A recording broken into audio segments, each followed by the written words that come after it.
Bonjour et bienvenue dans Le Monde Devant Soi, le podcast d'actualité internationale de Slate.fr. Je suis Christophe Caron et je suis en compagnie de Jean-Marie Colombani, directeur de la publication de Slate, et d'Alain Frachon, éditorialiste au Monde et spécialiste des questions internationales. Bonjour messieurs. Bonjour Christophe. Bonjour Christophe.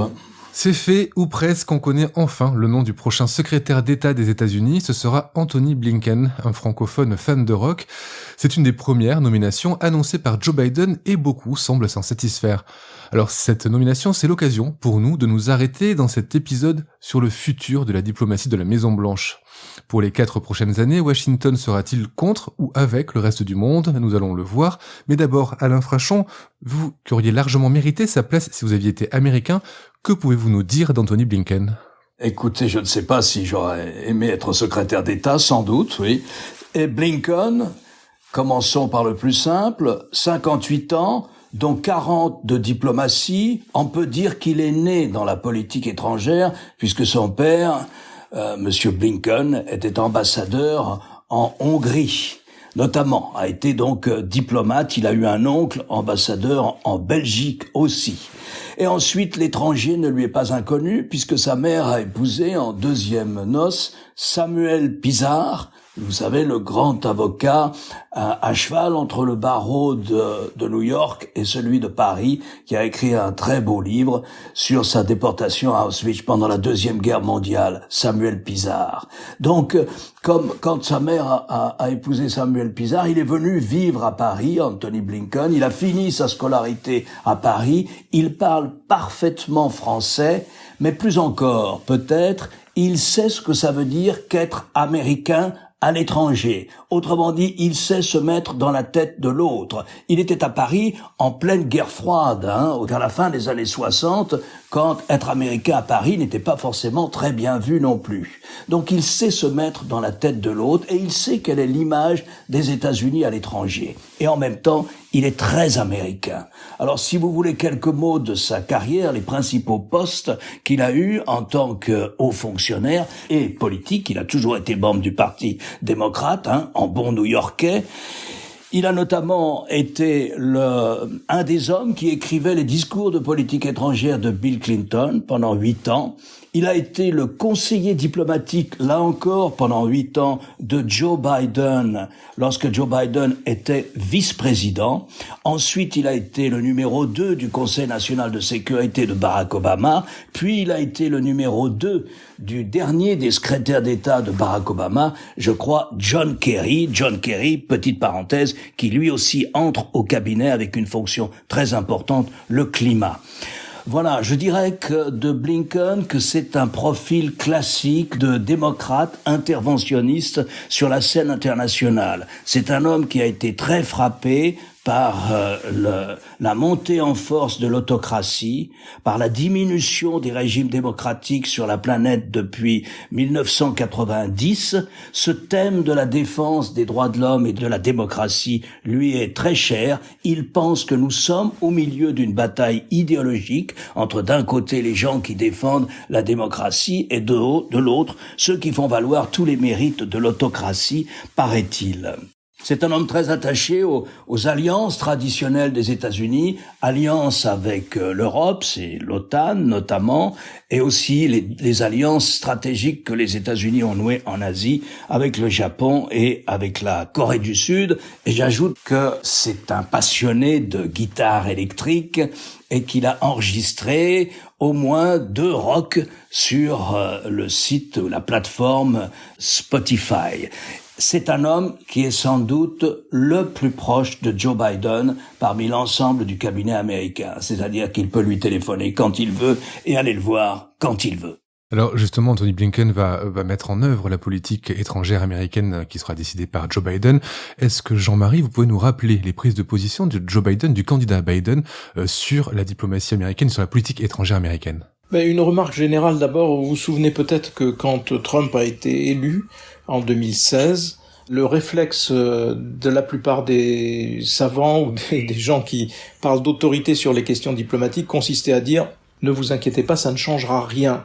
parce qu'il y a des courants profonds dans la politique américaine et que de toute façon, Trump devra s'adapter à cette réalité. On a vu qu'il n'en était rien. Non seulement il n'en était rien, mais Trump a fait à peu près tout le contraire de ce qui pouvait être attendu en termes de continuité. De la même façon, aujourd'hui, on a une espèce d'état d'esprit qui consiste à dire « Oh là là, ne vous y trompez pas, Trump est toujours présent, le Trumpisme est là pour durer, et quoi que veuille Joe Biden, limité par le Sénat ou par ceci ou par cela, il se coulera au fond dans le moule qui a été celui de Donald Trump. » Et là, je n'en crois absolument rien. Je pense que Joe Biden mènera une politique très différente de Trump qui va bien au-delà des apparences ou j'allais dire de la civilité qui entourera les démarches de Joe Biden, parce qu'il revient à une politique comme disent les anglo-saxons, decency, décente.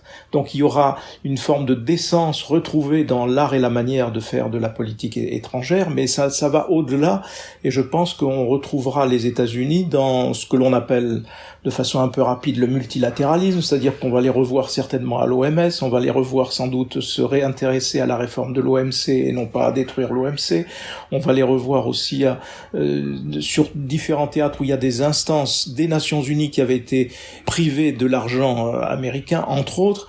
Et s'agissant de la définition de ce que Joe Biden veut avoir comme priorité, il a défini les 3 C. C'est-à-dire, les 3 C résument ces 3 priorités en matière de politique étrangère. C comme coronavirus, évidemment, c'est évidemment le point central qui sera celui de son gouvernement.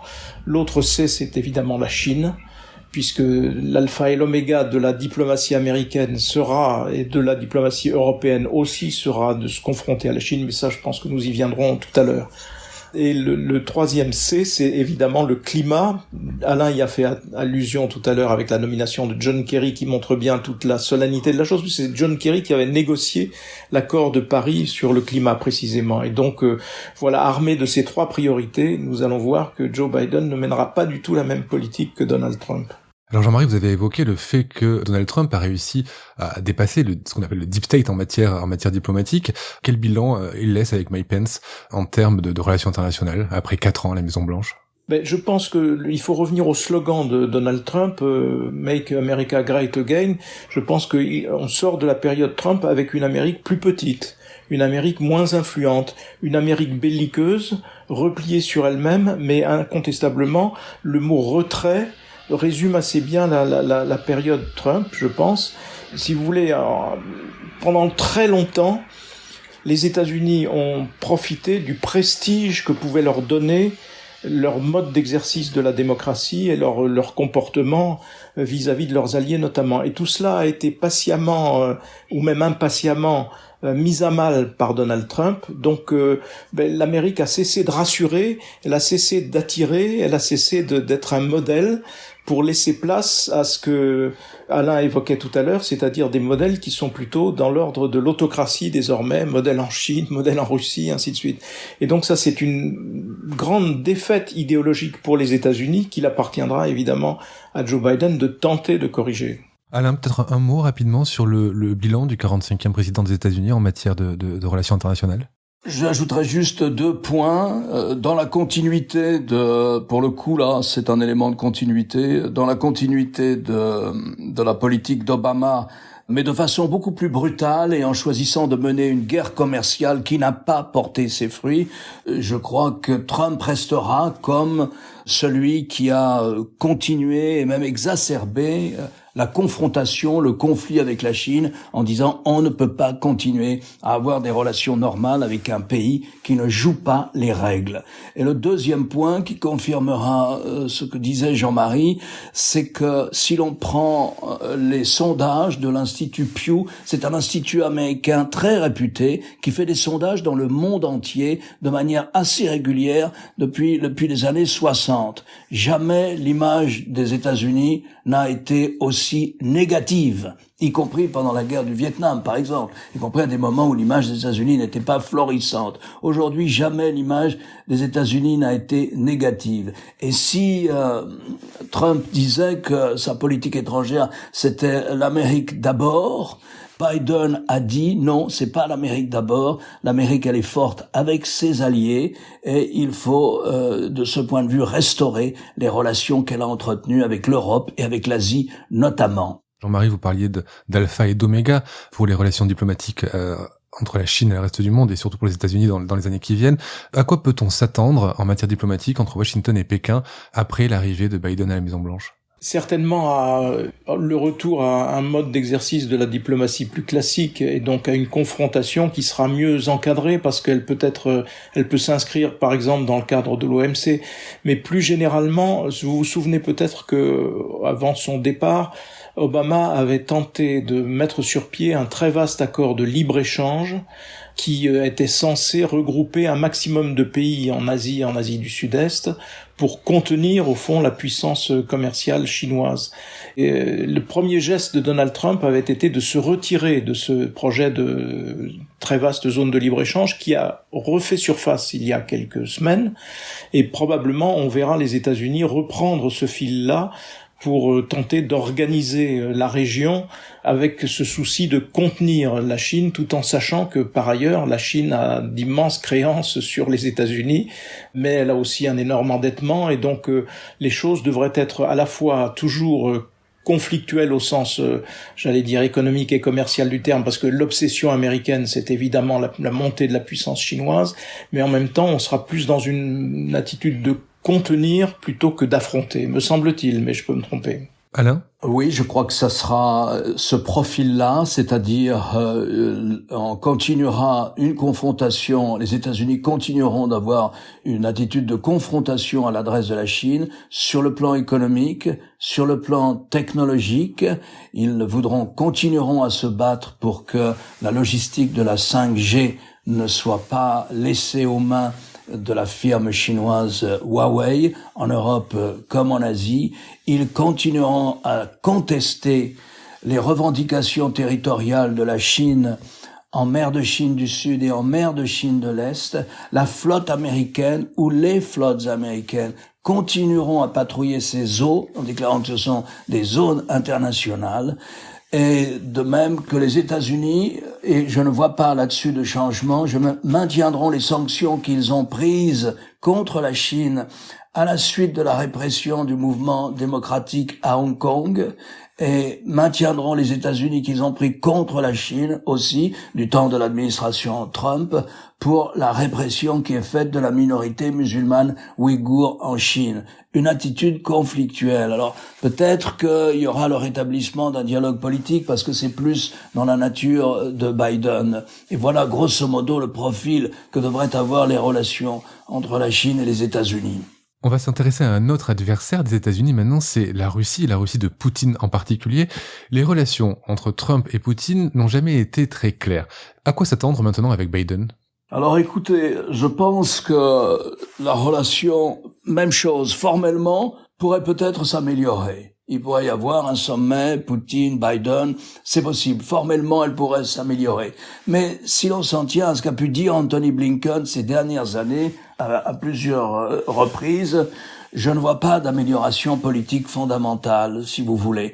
Au contraire, je pense que les États-Unis de Biden, par exemple, sur un conflit comme celui que viennent de connaître deux anciennes républiques soviétiques, l'Azerbaïdjan et l'Arménie, on a vu que les États-Unis étaient totalement absents. Alors qu'ils sont membres de l'OSCE, alors qu'ils étaient chargés avec les Français et avec les Britanniques et avec les Russes d'ailleurs, ils étaient 3 ou 4, d'un dialogue politique entre l'Arménie et l'Azerbaïdjan. Mais là, les États-Unis de Trump se sont totalement retirés de cette zone et ont été absentes. Et Biden a critiqué à ce moment-là. Donc, il y aura, à mon avis, une attitude qui continuera d'être une attitude critique de la politique de zone d'influence que mène Vladimir Poutine dans l'ancienne ère soviétique. Ça ne veut pas dire que les États-Unis ne voudront pas renouer avec Moscou, et je pense même qu'ils vont le faire, sur la question des accords de désarmement nucléaire, qu'il s'agisse d'armes nucléaires balistiques ou de moyenne portée. Accords dont l'administration Trump s'était retirée, faisant valoir que les Russes ne les respectaient pas. Donc vous voyez, un côté, on maintiendra un dialogue, de l'autre côté, on aura une attitude de beaucoup plus forte présence des États-Unis lorsqu'il y aura une crise dans la zone d'influence de la Russie, je pense. De manière générale, vous avez évoqué les accords de désarmement. De manière générale, les États-Unis se sont retirés des nombreux accords dans lesquels ils s'étaient engagés. On pense aux accords de Paris. Ils ont été assez discrets en matière d'OTAN. Vous avez noté aussi l'absence dans le conflit entre l'Arménie et l'Azerbaïdjan. Est-ce qu'on peut s'attendre à un retour massif de la Maison-Blanche dans tous ces organismes de coopération internationaux ? S'il s'agit des alliances traditionnelles des États-Unis, les États-Unis seront là. Prenons le cas de l'OTAN, par exemple, qui assure la solidarité stratégique entre les États-Unis et le vieux continent. En ce qui concerne l'OTAN, il n'y a pas eu de retrait américain du temps de Trump. Au contraire même, il y a eu une légère augmentation des forces américaines en Europe. Il n'y a pas eu de retrait américain du budget de l'OTAN. Simplement, comme la plupart des autres présidents, mais de façon beaucoup plus brutale, Trump a exigé qu'il y ait une plus forte contribution financière des Européens au budget de l'OTAN. Mais il y a eu un retrait politique ou idéologique des États-Unis de cette alliance, dans la mesure où à plusieurs reprises, Trump a dit cette alliance est obsolète, entre parenthèses, elle ne sert plus à rien, et je ne garantis pas que la solidarité sera mécanique entre les États-Unis et les Européens. Je ne garantis pas que les Américains se porteront à la défense d'un pays européen qui se trouverait agressé pour une raison ou pour une autre. Ça, c'est l'article 5 de la Charte atlantique qui réglemente les relations, cette solidarité stratégique entre l'Europe et les États-Unis. Eh bien, lui, il a critiqué cet article 5. Là-dessus, Biden sera tout le contraire. Absolument tout le contraire. Ça ne veut pas dire pour autant qu'il y aura, comme durant la guerre froide par exemple, ou un peu après la guerre froide, dans les années de l'hyperpuissance américaine, au moment où l'Union soviétique s'est effondrée, ça ne veut pas dire pour autant que les États-Unis vont redevenir extraordinairement interventionnistes sur la scène internationale et notamment en Europe, où ils considèrent qu'il n'y a guère de menace stratégique. Il y a une phrase qu'il faut retenir sur la politique étrangère de Biden. Il a dit « Je veux une politique étrangère pour la classe moyenne américaine ». Ça veut dire quoi, ça? Il va y avoir énormément de dissertations sur cette formule. Eh bien, ça veut dire, ce ne sera plus une politique étrangère, telle que Biden a pu la défendre, d'ailleurs, dans les années 80 ou 90, d'intervention systématique des États-Unis avec leur puissance militaire, ici ou là, pour régler des conflits qui ne les menacent pas directement. Oui, puis ça recouvre aussi une forme de maintien du protectionnisme américain qui existe par différents canaux, notamment à travers la bataille des normes, qui existe aussi à travers ce qui ne disparaîtra pas, c'est-à-dire l'impérialisme juridique américain qui fait qu'une entreprise française, par exemple, qui commerçait avec l'Iran, ne peut plus le faire parce que les États-Unis ont décrété des sanctions contre l'Iran. Et donc la jurisprudence et les jugements et les décrets américains s'imposent à des entreprises européennes, notamment, un peu partout dans le monde. Et donc ça ne va pas évidemment disparaître. Et ça fait partie, j'allais dire, des instruments de la puissance américaine. Mais dans un cadre qui sera, comme l'a expliqué Alain tout à l'heure, retour aux alliances en Asie, à travers notamment ce très vaste traité de libre-échange qui va faire de cette zone-là la zone la plus puissante économiquement face à la Chine, mais alliance aussi au sens plus traditionnel du terme, notamment avec l'Union européenne, puisque l'Union européenne, qui était désignée comme un ennemi par Donald Trump, quand même, il faut se souvenir que vis-à-vis de l'Union européenne, Donald Trump a été extrêmement agressif et s'apprêtait à l'être davantage, au point de faire parler en Allemagne de trahison, puisque le mot trahison, s'agissant des États-Unis de Trump, a été utilisé par les dirigeants allemands. Donc tout ça, évidemment, sera mis de côté pour laisser la place à nouveau à un partenariat, à charge évidemment après pour les Européens de donner un contenu à ce partenariat qui soit conforme aux intérêts stratégiques des Européens. Oui, parce qu'on a quand même bien senti qu'il y avait cette volonté de diviser l'Europe dans la tête, dans l'esprit de Trump. On a l'impression que Biden se considère le continent comme une union complète. Et parenthèse, Biden n'a jamais été en faveur du Brexit. Alors que le point d'appui principal de Boris Johnson dans son opération de Brexit sans accord, c'est-à-dire de Brexit jusqu'au boutiste, reposait sur l'alternative d'une alliance plus étroite, et notamment sur le plan économique, avec les États-Unis. Et là, Boris Johnson est privé de son atout maître en quelque sorte, parce que Biden ne sera pas son allié dans cette affaire. Du moins, je ne le crois pas, sinon on s'en tient aux déclarations de Biden pendant sa campagne et avant même sa campagne. Les relations vont donc s'apaiser entre l'Europe et les États-Unis. Et si on s'arrête sur le cas particulier de la France, est-ce qu'il faut s'attendre à un changement notable dans les relations entre Washington et Paris ? Il y a quelque chose de très intéressant qui va s'installer entre l'Europe et les États-Unis de Biden, mais ça concerne particulièrement la France. Biden arrive au pouvoir à un moment des relations transatlantiques où les Français, mais c'est une position quasiment traditionnelle, mais surtout les Allemands, et puis bien d'autres pays commencent à se dire, au fond, l'Amérique va être complètement happée par son tropisme Asie-Pacifique. C'est là qu'est la zone de plus grand, de plus fort développement économique. C'est là qu'est la zone de possibles catastrophes stratégiques, voire d'un affrontement dans le Pacifique, ponctuel peut-être, mais on ne sait jamais quand les armes commencent à parler entre les Chinois et les Américains. Donc, si vous voulez, on va bien comprendre, les Européens commencent à comprendre qu'ils ne sont plus le centre stratégique du monde, qu'ils ne sont plus le lieu où l'on pense que d'énormes catastrophes stratégiques peuvent se produire. Et donc, il y a un retrait américain. Il y a un retrait américain progressif qui s'esquisse. Et de l'autre côté, il y a cette prise de conscience européenne. Elle n'est pas unanimement partagée en Europe. Elle est partagée maintenant traditionnellement par la France. Ce qu'il y a de nouveau en ce moment, c'est que les Allemands commencent à se ranger au point de vue français. C'est d'ailleurs là-dessus, il faut saluer les efforts de François Hollande et puis surtout ensuite d'Emmanuel Macron pour convaincre les Allemands qu'ils ne pouvaient plus compter sur la présence américaine pour régler les questions stratégiques, les conflits ponctuels qui peuvent se poser en Europe. Donc il y a la volonté, c'est ce qu'on appelle une volonté de souveraineté européenne. Elle est à la fois stratégique, mais elle est à la fois économique aussi. Nous ne pouvons plus dépendre à ce point de la Chine dans un certain nombre de secteurs clés qui sont des secteurs qui concernent notre équilibre stratégique, comme la santé ou comme tel et tel produit rare dont on a besoin dans tel ou tel secteur des hautes technologiques. Et il y a la prise de conscience que nous devons reconquérir une manière de souveraineté. Et ce qui est nouveau, c'est que les Allemands, qui étaient avant traditionnellement les plus atlantistes, c'est-à-dire qui disaient toujours aux Français « Ne nous cassez pas les pieds avec votre Europe de la défense. La défense de l'Europe, elle est assurée par les États-Unis. Et c'est pas vous, les Français, qui allez la prendre en charge, ni nous, les Allemands. » Donc, voilà la situation qui se passe. Voilà comment on va voir. Or, cette situation va générer des conflits. Par exemple, un certain nombre de pays de l'Union européenne, membres également de l'OTAN, c'est le cas de la plupart d'entre eux, n'envisagent pas d'acheter d'autres armements que des armements américains. Et les États-Unis, dans la mesure où ils sont le plus gros contributeur au budget de l'OTAN, n'envisagent pas que ces pays n'achètent pas des armements américains de manière prioritaire, notamment des avions de chasse. Mais ça ne s'arrête pas là.